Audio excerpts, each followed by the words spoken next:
Today, advertisers peddle everything from hamburgers to theme parks with promises of pleasure.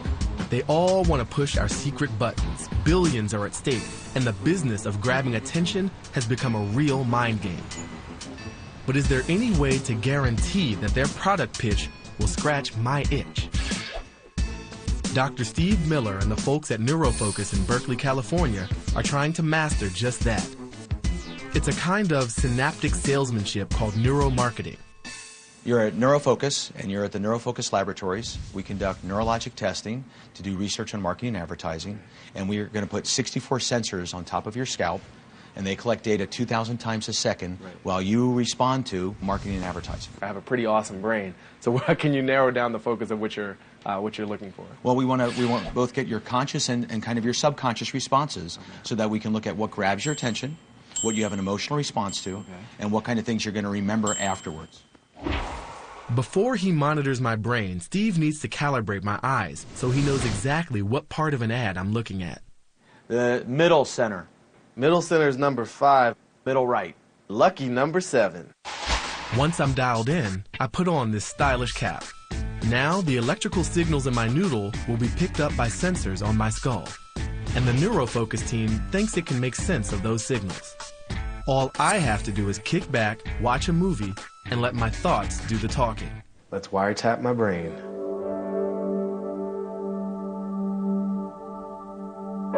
The images and music stimulate my brain, and the sensors in my cap record my mental activity. Mapping out my thoughts and feelings means tracking different parts of my brain, none of which is easy to pronounce.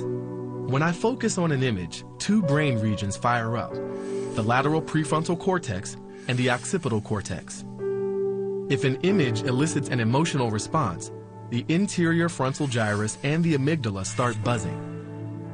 When I store something in my memory, the hippocampus kicks into gear. Now, if all these areas are revved up at once, there's a good chance the images I'm seeing are making me feel pleasure. Steve now knows what it takes to turn me on. The whole experiment takes only 2 minutes. Cool. So tell me about the video. What kind of things do you recall? There was some really delicious scenes in there. The berries looked awesome. A lot of the people looked awesome, and they were pretty much having a great time. Unfortunately, awesome isn't quite enough to describe what went on in my head. So, for every image I saw, the computer recorded a corresponding read of my attention, my retention, and my emotional engagement. Attention tells it that I'm focused on the images and not nodding off. Retention measures how well I'll remember an image. And my emotional response suggests that I like what I saw well enough to buy it. And that's the bottom line, describing to the advertiser the precise combination of factors that will motivate me to shell out some cash. Some images illustrated basic pleasures, like delicious food. There's a network that deals with your recognition or thoughts, feelings about pleasure. Kind of that early man, that primitive component. That Food, fight, shelter, food.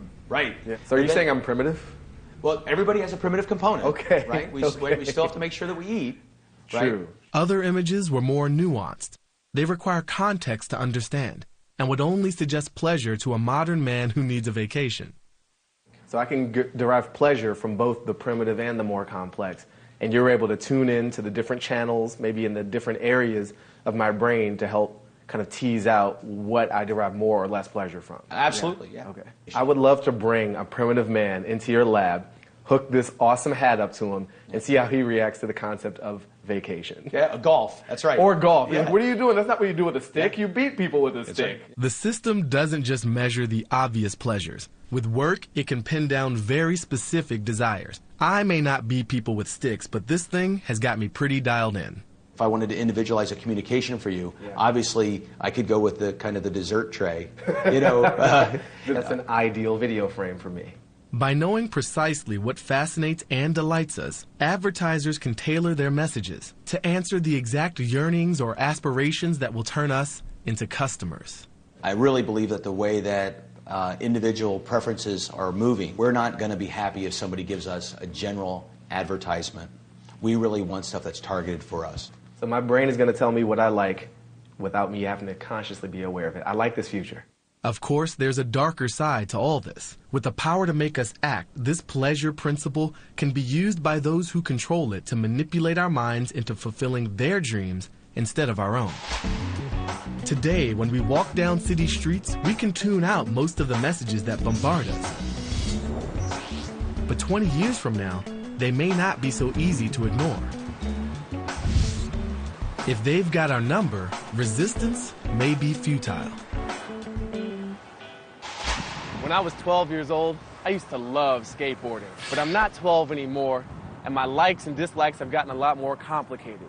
Companies like NeuroFocus are using the latest in neuroscience to tap directly into the brain and determine just what it is we like and how we respond to the world around us, whether it's attention, emotional response, or our ability to remember. Now, this is in advertisers' and marketers' dreams, and naturally, they're the ones financing it today. But tomorrow, we're looking at opportunities in education to customize lesson plans to make learning fun. We're looking at opportunities to make my selection of dinner or music more fun on top of that. A world that's governed by always-on access to our brain's truest insights into likes and dislikes is one that's more personalized, more customized, and hopefully more pleasurable.